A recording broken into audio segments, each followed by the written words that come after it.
Otherwise, with Nancy Richards.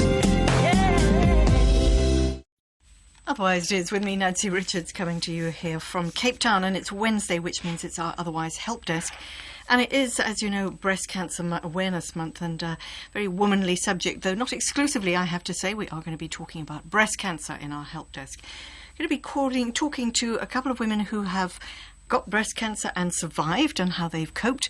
And if you happen to be one of the 1 in 8 women who get it, you might like to share your story too.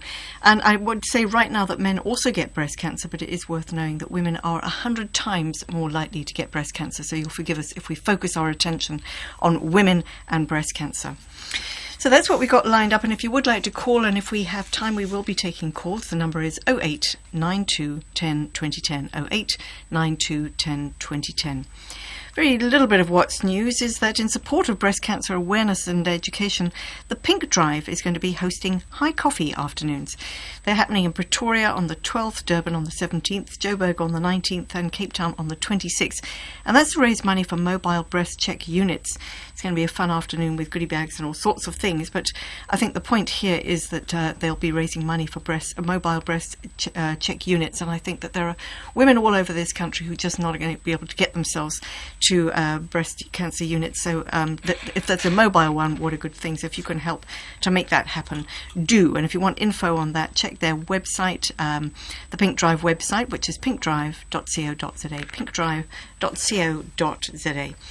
Well, in support of the Pink Drive, Pick and Pay have also come on board, and they've been organising women's walks with donations going towards the Pink Drive. And you can take part. There's one happening, well, one is actually just gone in Hoedspruit on the 30th September. Sorry about that, Hoedspruit. But here in Cape Town on the 6th of October, there's one happening, and in Soweto on the 20th of October. And if you want to know more about that, you can check the Pick and Pay site, which is pickandpay.co.za. Otherwise, you can call 086 005 1021, or you can just go to your nearest branch and ask for details. And how easy is that? And thanks very much to the shopper. Sorry, I'm just reading the Pick and Pay info here. Thanks very much to the gentleman caller who called yesterday to tell me about a book that he just read. It says it's called Knockout. It's written by an American actress called Suzanne Summers, and she rejected all sorts of traditional chemotherapy, and she went the alternative route and has lived many, many years to tell the tale. So thanks very much for that bit of info. It's called Knockout by US actress Suzanne Summers.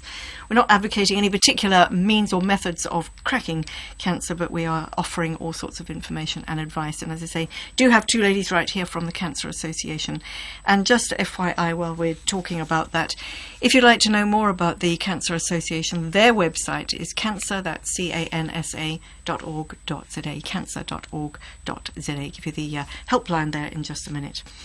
So, lots of information being bandied around, and hopefully there's going to be a lot more. So, do stay with us, and if you'd like to share, 0892 10 2010. And I just would like to say one more thing before we get on to the subject of breast cancer. As we've chosen forgiveness for our theme here for the month of October here on Otherwise, just like to draw attention once again to the words of Graça Machel, who spoke at the Desmond Tutu International Peace Lecture last night, in which she called for a new version of the TRC so that perpetrators and victims may look each other in the eyes and forgive. And we are very behind that. Interestingly, that she also called for the voices of women in rural areas and townships to be heard more. And she said that the voices of women and their activism are fragmented. So, there we go, saying it for women, of Graça Machel, as she always has done for women and children. Wonderful woman. So, forgiveness, and don't forget, if you've got a story of forgiveness that you'd like to share with us here on Otherwise, we're just so open to it. You can pop us an email at otherwise@safm.co.za.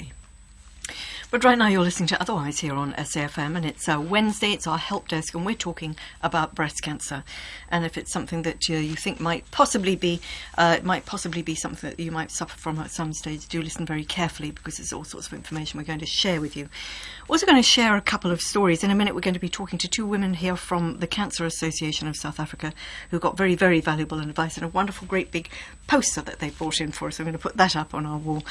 But first of all, we have on the line Carissa Samuels. Well, Carissa is no stranger to Otherwise. We've spoken to her a number of times because she's the founder of the Untshulisa Foundation, doing all sorts of wonderful things for women. But earlier this year, Carissa was diagnosed with breast cancer, in April in fact, and I think she's presently undergoing chemotherapy, but we got her on the line. Hi, Carissa. Are you there? Hello, hello. Yes, I'm here. Hi, Nancy. How are you? I'm good, thanks. How are you doing? Good. Well, more importantly, how are you doing? How has it been since April? It's actually August. I was diagnosed in August. Was it that soon? Okay. It was just yesterday. It feels like just yesterday. But I've started my chemotherapy. In fact, we'll be undergoing chemotherapy tomorrow, and I'm feeling really great about it. Is your first dose of chemotherapy tomorrow? No, it's my second. Okay. Yes. Okay, let's just go back to August then. It really was around the corner. It seems like ages ago. I remember we heard, but gosh, August, it was very, very recent. Carissa, what went through your mind when you heard? Well, Nancy, I'm under 30 years old, so disbelief is the first reaction that I felt. It really was not anything in my life plan anytime soon. Just the last thing that I ever expected. And after you start processing it, for myself, it was a matter of, I've got a lot of friends and family who are very close to me, so I realized very, very early that it's not just me going through this. It's everybody with me going through this. Yes, a support group. In fact, we're going to be talking to another cancer survivor in just a minute, Dee Meros, and I think one of the things she says that she just needed to get as many people around her, but the right people around her. Yes. Tell us, how did you discover it? Well, Nancy, I'm actually really advocating the importance of self-examination because it was drilled into my head from the first time I ever met my gynecologist that self-examination is really important. So she taught me how to do it. She taught me what time of the month, how, lift up your arm, how to check. And I've done it pretty much monthly ever since. And if it weren't for her teaching me that, I wouldn't have discovered it early. Gosh. So you found it yourself. And did you think then, hello, what's this? Oh, absolutely. I got a big fright. I've been doing it so long, so often you'd kind of just expect to not find anything. So when I did, I got a fright. I went to the doctor, went for an ultrasound, and expected to be back at work within an hour or two, but it ended up being the entire day that I spent at the hospital. From ultrasound, went through for mammogram. From mammogram, ended up having a biopsy. And that was all at the same, at the same exactly, session? All on the same day. And it was a bit surreal, actually. How were you treated? I mean, this is not to sort of probe into the particular place that you went, but I would imagine that you were feeling a little bit frail, a bit fragile, and increasingly so as this day unfolded. Did you feel supported by the staff around you? I'll be honest, the staff, considering my age and the fact that there's no breast cancer on my mother's side of the family, they really didn't take it too seriously. They weren't concerned about it. They thought it was, benign, if anything. But my partner took the day off work, and he came with me, and he sat there the entire day and held my hand through the entire experience. And then later, one of my parents joined me. So I felt thoroughly supported from the very first day. I would imagine that was really, really important. And from there, when the biopsy was done, how long did it take before you got the results? I had the biopsy done on Wednesday, and by Thursday. By Friday afternoon, early evening, we had the results in, and we were sitting there looking at the surgeon who delivered the results, and it was like I was in a dream. I was hearing him say, "You had been diagnosed with cancer, and please go into the back room and undress so I can check it out." I was mortified. I couldn't believe it. 1 second you have this news broken to you, the next minute you are laying exposed on a surgical table, having a stranger, feel around. It was not a nice experience, Nancy. Really, it wasn't. But thank goodness, again, my parents were there, my partner was there, all around me 24 hours a day. Yeah. Well, I guess one could say that you're one of the lucky ones in as much Yes. as you did have all that support. But, I mean, as a very bright person under the age of 30, somebody who's full of questions and full of ideas, even then you must have felt very vulnerable. Did you feel vulnerable because you didn't know what was going on?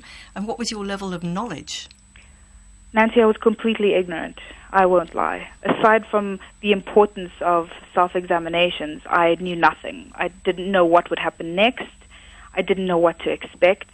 And I am quite inquisitive, so we went home that evening with a book that was provided by the surgeon, which actually I was too overwhelmed to read. So my partner read, and after that we started asking the doctors a lot of questions, making sure that we understood exactly why we needed to do certain things. And actually Cancer, CANSA, provided a lot of help to me because I had no idea, and neither did my family, what kind of questions we should be asking, what was important, what wasn't that important. And, the fact that every cancer is unique is something that I didn't know either.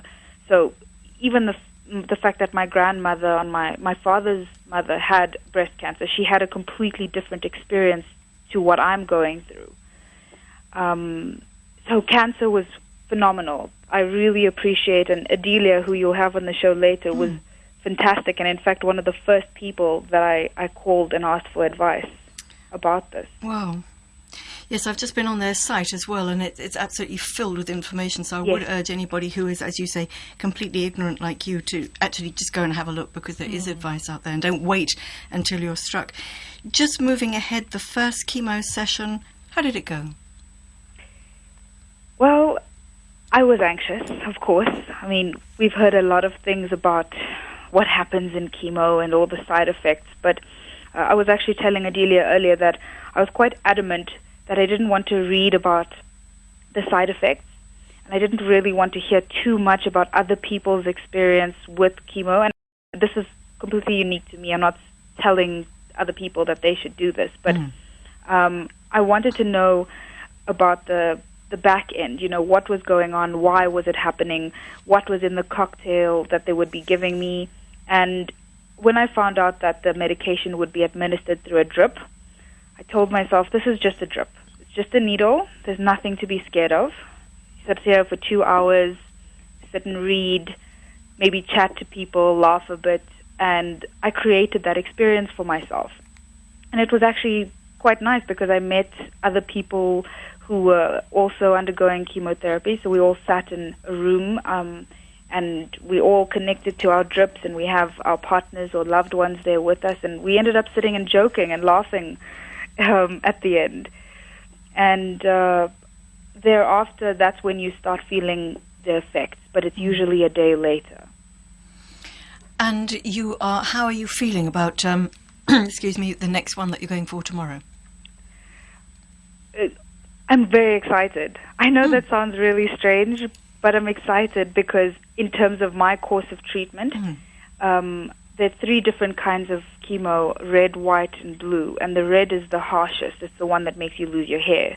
So actually, I shaved my head on Monday. Oh, wow. And I've got 4 of the red treatments in my,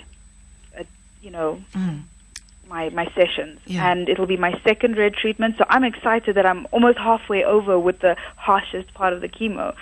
And I'm excited that I'm one step closer to being in remission. I'm excited about my recovery, Nancy. I really, really am. Well, that is one hell of a story, Carissa, I have to say. I love it that you're excited, and I suppose because you can look forward to knowing that this is your friend because it's going to get you well again. Yes, exactly. It's inevitable. For me, I already know. Remission is part of my life. Adelia and I were joking and saying earlier, I have too much to do. There's a 95% chance of survival if caught early, and fortunately, we caught this early. So, this is a mountain I'm going to conquer. And you will. I can feel it. I can hear it. Carissa, lovely. Thank you very much. Best of luck for tomorrow, and for the journey ahead. Stay in touch. Tell us how it goes. Thank you so much, Nancy. I appreciate it. Take care. Bye. Carissa Samuel, she's the founder of the Interlisha Foundation, and that's really quite a story, and I love it that she is excited about cracking it, because so many people, we've heard so very many times that people are nervous, they're anxious, they're... And I suppose principally because they're unsupported, and I think that we've heard a lot about support and the importance. Well, let's hear from another lady who's coming at it from a very different angle. She's Lesego Moduntwane. She's also under 30. In fact, she's just 25. She's she's a diagnostic radiation therapist, but she's also the founder of something called Cancer Cancelled. We got her on the line. Hi, Lesego. Hi, Nancy. Thank you for having me. Well, very nice to have you. And we've read with interest your story in Move magazine. So it's really interesting how, well, firstly, I'm not going to go into your whole story, but interesting how you came to be a diagnostic radiation therapist, but also why you started Cancer Cancelled.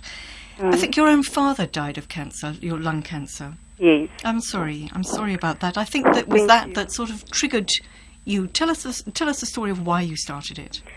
Okay. Well, initially when I decided to specialize with radiation, it was obviously, like I said in the article, I was fearing for my life, because at the time the only explanation that I could get from people as to why my dad passed, regardless of the fact that he didn't smoke nor drink, but still he had lung cancer. The only explanation I could get was cancer can be inherited, genetics. And that scared me. So I decided, come into the field, get involved with cancer, on a day-to-day basis. If there's a chance that you're going to lose your life, it's worth it. So I came, and the longer I was here, I realized that not only do I need this information for me, there are a whole lot of other people out there who don't understand. Every time you ask a patient, why didn't you come? Why didn't you come earlier? They fear, to find out, first of all, what is going on. And there are a lot of myths around cancer. Not only that, people don't know. They don't know what cancer is. And because they don't know what cancer is, they don't know what the symptoms are. As a result, they're not able to relate, and sort of self-diagnose themselves and say, okay, this could be cancer, and if I go earlier, I can be treated. Yeah. So I decided, a lot of my patients come with very late stages, and it's quite depressing, because these are things that can be prevented. I mean, I was listening to the story now of Carissa. Yeah. We need more attitudes like that. We need people who know that, this was found earlier, and I'm going to make it. I'm looking forward to my next treatment. We need to do away with fear. So that's why I thought Cancer Cancelled. We're going to cancel it from the beginning. We're going to inform people about it. If we put enough knowledge out there, make enough noise about this disease, that people know what it is, what the symptoms are, and that if they go to the clinics earlier, they too can get involved. If they see that the nurse is delaying, making referrals, they can get involved and say, but don't you think maybe it's time we refer, and in that way,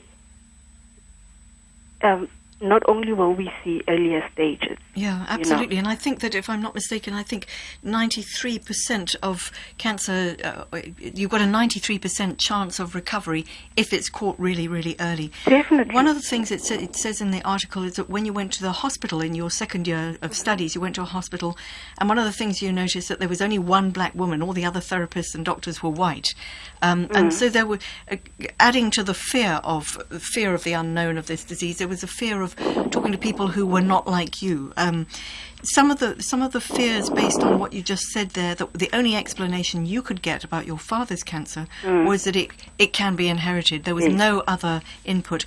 What are some of the other myths, misinformation that you think people are harbouring? Yes, women in particular. The myths. Well, with our culture as black people, religion is a very big thing. Not only with black people, we're such a diverse nation. Religion becomes a very big thing, and the minute a person sees a mass, they think it has to do with being bewitched or something. And little do they realize that the longer they stay away, the longer they go and seek help from our traditional healers and so on, the more the disease is spreading.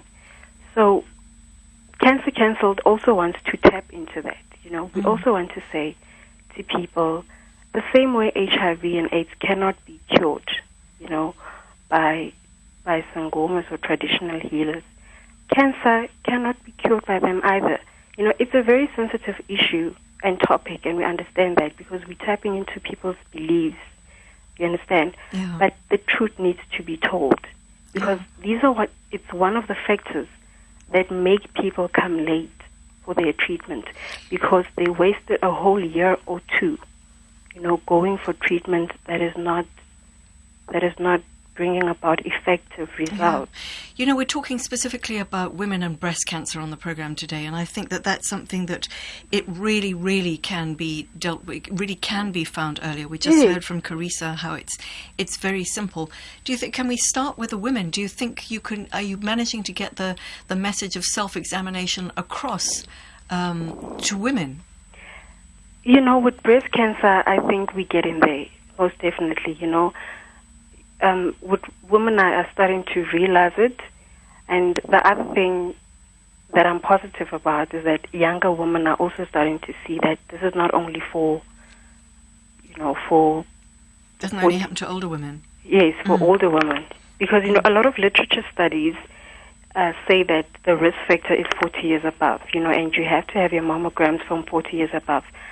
But we are unfortunately seeing more and more younger cancers, and it is becoming, a concern. So it's important. It's important that we target all age groups from a younger age. And it's also important that we talk about the lifestyles, the risk factors that are both risk factors and influential in causing breast cancer from a young age. Yeah. From a young age, as early as possible. It really sounds like your message needs to be heard widespread. I know that you're up there in Bloem, in the Free State. Yes. Can people get hold of you if they would like more information from you directly? Yes, they can. And what's the best way? The best way is through email. Okay. And it's my personal email. And it's? Letseho. Yeah. Mudutwane. Yeah. @gmail.com. Okay. I'm going to repeat that, and I've no doubt we'll talk again, because it sounds like you're doing filling a really, really valuable gap. Lesego, thank you so much. Good luck. Thank you. Thank you, Nancy. Bye. Lesego Modutwane, and if you'd like to get hold of her, pop her an email. It's Lesego. We'll put this up on our Facebook page as well, but it's Lesego, LETSHEGO.Modutwane. It's MODUTWANE @gmail.com, lesego.modutwane@gmail.com. And it's breast cancer in women that we're talking about. We're going to be talking to another survivor in just a minute, as well as two women from Cancer, the Cancer Association of South Africa. Women and breast cancer is what we're talking about on the show today, and as we've heard from a couple of young women there, it certainly is not something that strikes only older women, and it doesn't matter what colour you are, where you're coming from.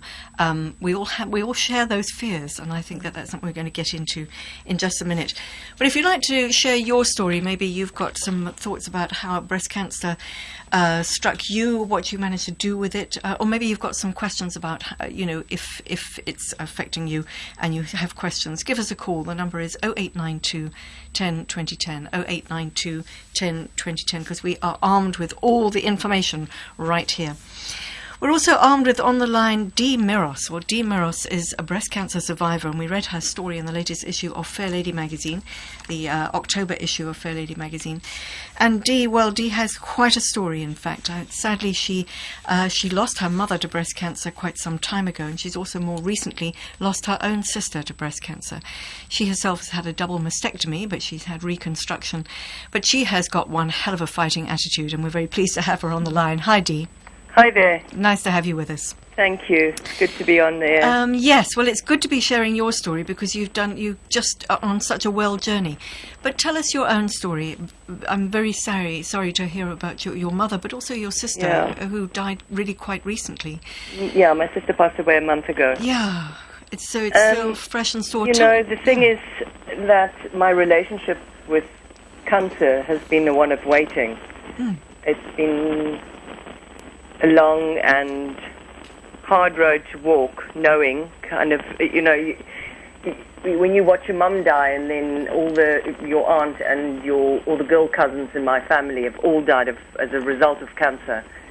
And it's kind of, you expect it to come and get you any minute, and it was, but you never believe that it will come, And then when I was diagnosed with breast cancer, it was by pure chance, because I went for a routine mammogram and genetic counseling, because I wanted to find out if I carry the BRCA2 gene mutation. And that's when it was picked up. I didn't have a lump in my breast or suspicion that I had a breast cancer looming, It was by pure accident that I found it. And I think that's the day that saved my life, because it was so small, thank God. Tiny little bump in my right breast, 0.6 millimeters big. And unfortunately, it did mutate or metastasize to the lymph. The sentinel node that was removed had indication that there was some cancer present there. But for me, it's not a thing of fear. Cancer has been a great lesson. It has taught me, it's turned my world around. I am embracing an incredibly healthy health lifestyle at the moment. Going from being quite an acidic person, clearly, because there was place for cancer to grow. So I'm working really hard at keeping my body alkaline, focused on healthy food, and at the same time, it's given me a whole new angle in life. My friend Lee Page and myself are developing a food show, teaching people how to eat to live, to embrace good health through food, and to run an alkaline system. Wow, you really are taking this forward. It's wonderful to hear that you not only were you sort of expecting it, but you've worked with it, and you're moving it into the future.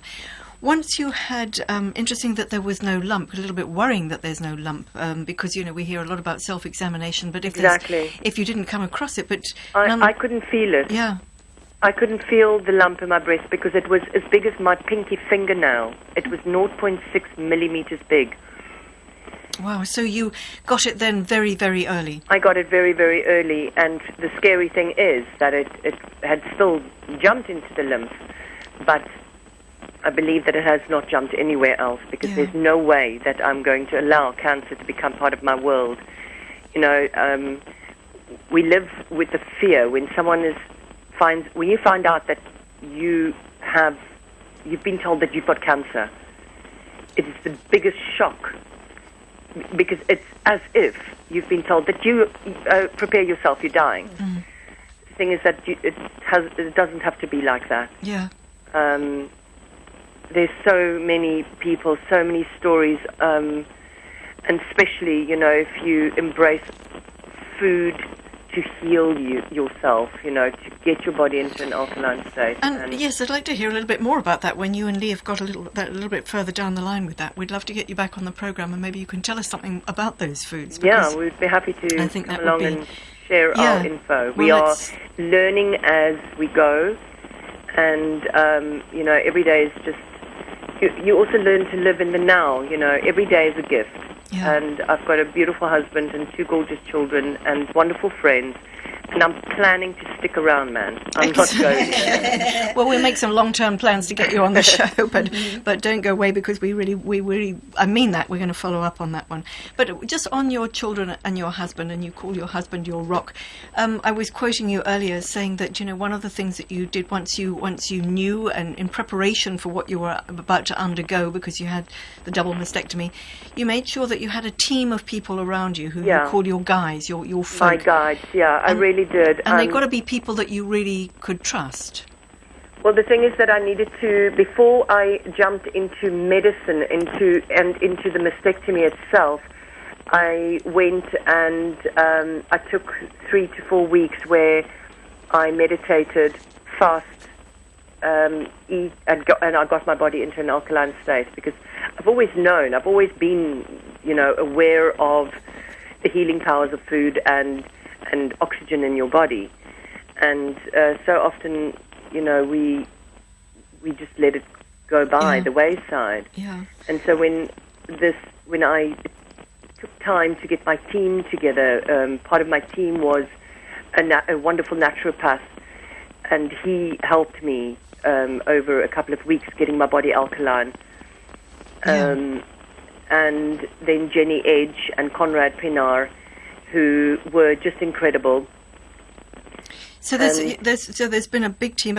Just lastly, sadly your line's a little bit crackly, Dee. So it is. I'm sorry. I'm on a farm line. No, that's absolutely. Please, no apologies. But part of your team are your children, your daughters, and I think that one of the things, or one of the areas that gets forgotten when a woman is busy with her breast cancer is everybody else in the family and how they deal with that. Exactly. And you're dealing it with your children who are quite concerned. At first my daughter's only 9 and my son is 16. So at first I didn't. And at the time, my sister was really ill. She was on her last days, and when I was diagnosed, so I didn't want to go and tell them that Mummy's been diagnosed with the breast cancer. And note, I still don't claim it. I've never had. It's something that's passed through my body. This cancer thing. I didn't want to tell them that I have cancer, because I don't have cancer. It was something that happened. I told them there was a bump in my boob. We needed to take the bump out, and then I discussed it with them that the kind of boobs I've got it's lumpy type boobs. So there's a new op. They're going to take the lumpy stuff away, the stuff that makes bumps, and give me new boobs. And my son was like, "Mom, that's a no-brainer. Go for it." And it was scary for them to, especially afterwards when I was in hospital and lying there, covered in tubes, and you're miserable and you're weeping all the time. But they've been incredible. My husband's just unbelievable. Yeah. And my kids have been just. I'm so blessed. Well, we are blessed to have had you on the show, because it's a very inspiring story. And Dee Meros, thank you very much. Very best of luck. Look forward to talking to you again. We'll get you on the show. Talk about the food. Excellent. Take care. Take good care. Cheers. Thanks a lot. Bye. Dee Meros, well, that's a story and a half, and if you'd like to read the whole story, do. It's called Breast Friends, in fact, and it's in the latest issue of Fair Lady magazine. It's a very, very real story. It's the latest October issue of Fair Lady magazine. And next up, we're going to be talking to our two ladies from Cancer who've been listening intently to what all our guests so far have had to say. And if you've got questions, give us a call, 0892 10 2010. Otherwise, on SAFM. Otherwise, it is Talking Breast Cancer. What a lot of stories we have heard and how interesting it's been. And I'm not quite sure where to start, but I think I'm going to... Well, let me introduce you first to our guest. We've got Gail Roman. She is a community... mobiliser. Yes, a community mobiliser. And Adelia Jacobs. And if you're thinking, hello, that's a familiar name, absolutely right. She was on the programme yesterday. But it turned out that she worked for Cancer, so we thought we would just get her right back, because she has a thing or two to tell us in particular about cancer. So, and just again, once again, if you would like to know a little bit more about cancer, maybe you've got lots of questions, do check the website. It's cancer.org.za, cansa.org.za. I'm going to start with you, Gail, because many of the things that Lesego said really, really worried me and really resonated. And the first one was fear. And a lot of times women don't go. Let's just stay with women here. They don't go because they're afraid. They're afraid of what it might be. They're afraid of what everybody's going to say. I was talking to some women last night who also expressed fear of, you know what, I'd rather not know because it's going to get me and I can't cope with that. Let me just be happy. So fear is a big one. What is it that women are afraid of? When you hear women talking in the community, what are they saying? Well, the first thing that happens is when a woman hears that you have cancer, it's very overwhelming for them. and some women have possibly seen others die. They've possibly seen people on that journey, and the cancer still has a lot of stigmatization. So, the thing you also fear, as I say, that, especially as a woman, as you said, the first thing you think of many times is, what about your children? Yeah. So, so there's lots of those things that that sort of adds to the way you feel and how overwhelming it is. You also, you possibly know your support structures, or you don't know of any support structures. So the fact that you are overwhelmed with all of this emotions causes a lot of fear. A lot of fear that can be grounded in the community itself. One of the things she said was, there's a big thing about feeling that maybe you've been bewitched, and if you declare that you've got cancer, as you say quite rightly, it's like HIV and AIDS. It has a stigma. People think that maybe you've got this for a reason. Do you encounter that a lot? Absolutely, we do. And one of the things that's really excellent with the month of October is the amount of awareness and education that goes around breast cancer. And I must say, this is one of the months when I receive the most referrals because people are being made aware. So we're making a lot of strides in this area. 0892 10 2010, if you'd like to give us a call. Maybe you'd like to share your story, but maybe you've got a question. 0892 10 2010. One of the things, Delia, that you mentioned is, on the subject of awareness, is that there's something called the Cancer Relay for Life. What's that about? Oh, yeah, okay. The Cancer Relay for Life is one of our flagship projects. I just want to say that it is a global movement to fight cancer. And just to tap into your and Gail's comments about support, this really is what it is. It is a community of support for those who have been diagnosed, for the family, as we mentioned, and as we heard with Clarissa and with Dee. Everybody has an opportunity to come together at this event where they pay tribute to those who are fighting the disease, or those who are currently on treatment, or otherwise they're there to pay, what shall we say? Pay tribute. Just to remember those who have lost their battle. And still on that topic of support, I just want to introduce Gail, because I haven't done this formally, as an award-winning support and care specialist for the Cancer Association. Thank you. Good. Well, congratulations on your award. And it seems like it's one of those things that really needs to come out from under the wraps. Although people still whisper it, people still talk about the big C. And I think that another thing I'd like to do is just draw attention to all these pictures that are here on your poster, Adelia, because it's not just the lump. It's not just about feeling the lump, as we heard from Dee there. There are all sorts of other ways in which you can have a look at your breast to see if there's a possibility. But we've got Gloria on the line from Howick. Hi, Gloria. Hello, Nancy. Hi. I have a story to share with you about my experience with cancer. Yes. At the end of March this year, I was diagnosed with breast cancer. Well, I found the lump myself. And if it wasn't for my faith, and it wasn't for the support that I've received during this whole time, I couldn't sit here now and say to you that I'm absolutely clear. I have a clean bill of health 6 months later. I've had radium therapy. I had lumpectomy done. And the GP, our GP, Mark Stead, and Dr. Van Niekerk, and our oncologist, Dr. Robbie Dent, and the radiologist at the radiation center could not have been more helpful and supportive. Well, that's a good story. I mean, aren't we hearing good stories? Gloria, thank you. Thank you very, very much for sharing. Thank you so much for the program today. I really valued it very much. There's a lot to be shared, eh? Blessings. Yes. Thanks, Gloria. Take care. All right, and you too. And may you go from strength to strength, Nancy. Thank you. You're an inspiration to all of us. Thanks. Bless you, Alia. Thank you. And bless you too. Bye now. Thanks. 0892 10 2010. Well, if you'd like to share, or maybe you've got questions, do give us a call, 0892 10 2010. I'm just going to work with what Gloria was saying there. Gail, she talked about radium therapy, lumpectomy. We talked about chemotherapy. Carissa was talking about red, white and blue chemotherapy, the red one being the strongest. And there are people out there thinking, what on earth is a lumpectomy? What on earth is radium therapy?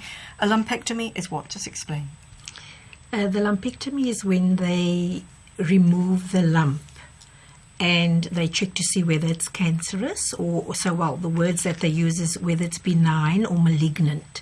And if it's benign, it's not cancerous, but if it's malignant, it is. Chemotherapy and radiotherapy are forms of treatment as well. The chemotherapy is the treatment that could cause hair loss for the woman, and this is why breast cancer is such a huge thing for women. So it can cause hair loss, but the point is that it's also killing off the cancer. That's right. So that's quite right. Shouldn't lose sight of that. Yes, that's quite right. But emotionally, it really affects a woman because of the fact that your hair is part of your femininity, your breasts are, and so that's really the tough part for a woman. Listening to, I think it was Carissa, when she said, she felt that her space was being invaded, her privacy. When a doctor comes and examines your breasts, not everybody feels comfortable with that. So even that has an emotional, it has some impact on you as a woman. And those are the things that women really need support with. So, and chemotherapy, I mean, each and every one will have a different sort of cocktail. She talked about the particular type of cocktail that she's got, but everybody's would be different. That's quite right, yes. And radium therapy works how? The radiotherapy is where... It's radiotherapy. Radiotherapy, yes. And it happens before or after chemo? Well, every patient's treatment will be different again, depending on the planning of the doctor and depending on the patient as well, the history of the patient. So sometimes doctors will opt to only do the radiotherapy or only chemo or both, or surgery. With the radiotherapy, it actually kills the cancerous cells, but it also kills the good cells around it. But those cells grow again. So one shouldn't be too anxious about what it does, because it's a chance to sort of kill off the bad stuff and let the good stuff regenerate. And I also would like to just talk about when a lumpectomy is done. I think that it is the word metastasize. What is it? Metastasize, yes. Metastasize. Yep. Difficult word. Where it can spread. Yeah. Yes. Yeah, so that's something metastasized, to be cautionary of. Susan on the line from Cape Town. Hi, Susan. Hello, Nancy. Thank you for taking my call. I've also been touched by breast cancer in the way that my mother died from breast cancer and my aunt has breast cancer, and everybody, as far as I can remember back, a woman has died of breast cancer in our family. And I'm 40 years old now, and I've had a malignant ovarian tumor before. And then I was advised to have prophylactic mastectomies, and I've had it done, and I can't tell you what a relief it is to know that I'm going to become an old woman without breast cancer. And maybe that's also something that can give women that's waiting for it to happen to them hope. Yeah, absolutely. And you obviously, it was a decision that you made with a clear cut. I mean, you had no regrets. Not at all, not at all. I will go flat-chested if I have to. Yeah, but you know that you're going to be cancer-free. Thank you. Thanks, Susan, for sharing that. Thank you. 0892 10 2010. I think that's a very good point. Prophylactic mastectomies being, would you want to just explain those to us, Gail? A prophylactic mastectomy is when they are removed prior to you having breast cancer. I think that's the... I'm not quite sure why the lady speaks about prophylactic mastectomy. Didn't come out too clear in her story, but there is the particular gene that Dee spoke of, that where you can go and you get tested to see if you carry that particular gene, because not all cancers are hereditary. Sometimes they are, depends on that specific gene. And then for somebody like Dee, she might have chosen, not Dee herself, but somebody in her position might then have chosen, you know what, my risk for getting this type of cancer is this high. So am I going to keep my breasts and wait for it to happen? given the fact that I know my chances are very high, or do I just go and have the mastectomy? Yeah. So that's the sort of thing you Preventative. would really need some advice on. Absolutely. So if somebody phones cancer and asks that question, they would get an answer.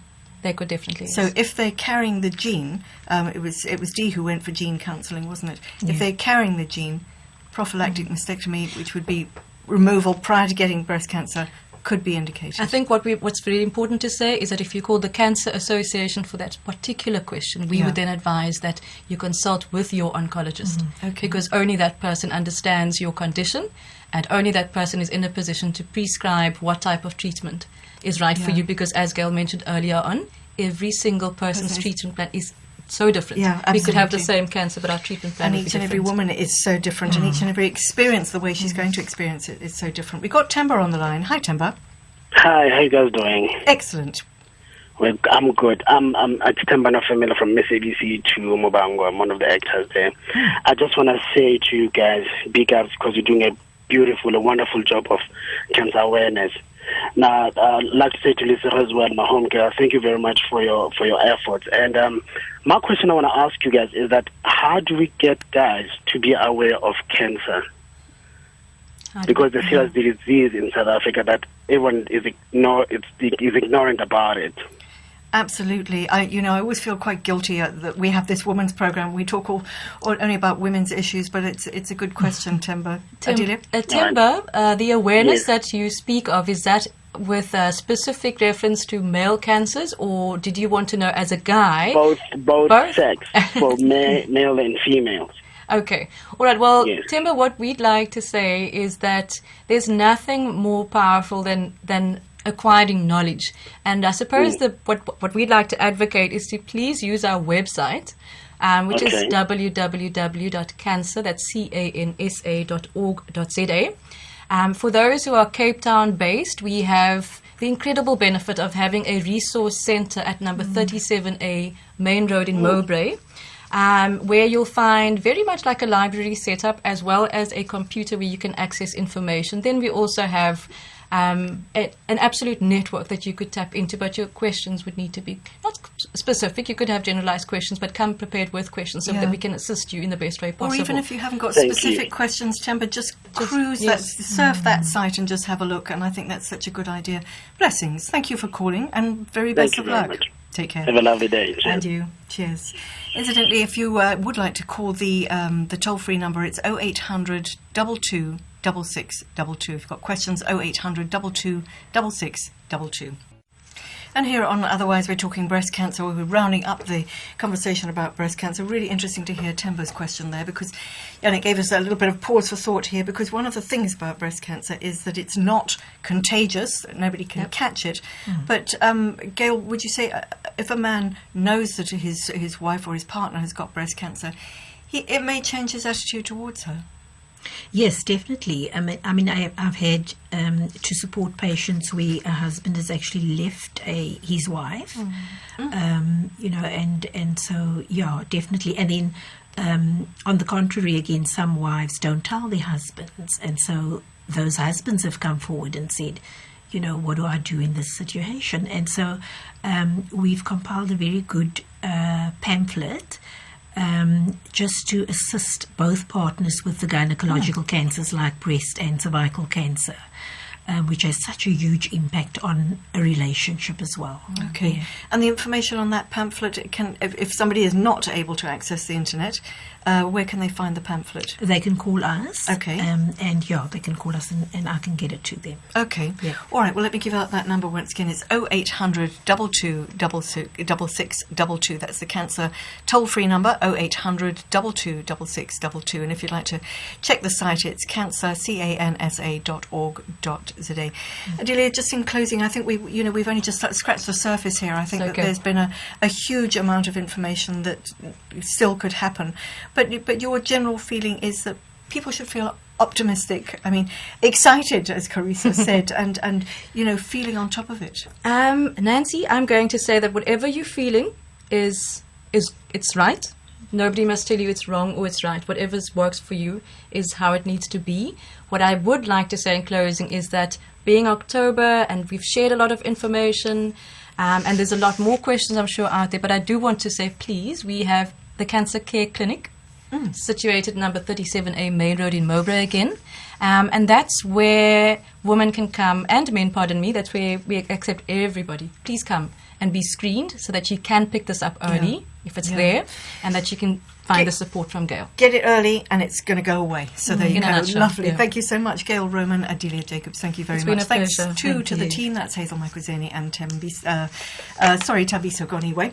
And I'm Nancy Richards, and up next with Ashraf Garda. And just a reminder that all that information will be on our Facebook page, otherwise on SAF book page, otherwise on SAF book page, otherwise on SAF book page, otherwise on SAF book page, otherwise on SAF book page, otherwise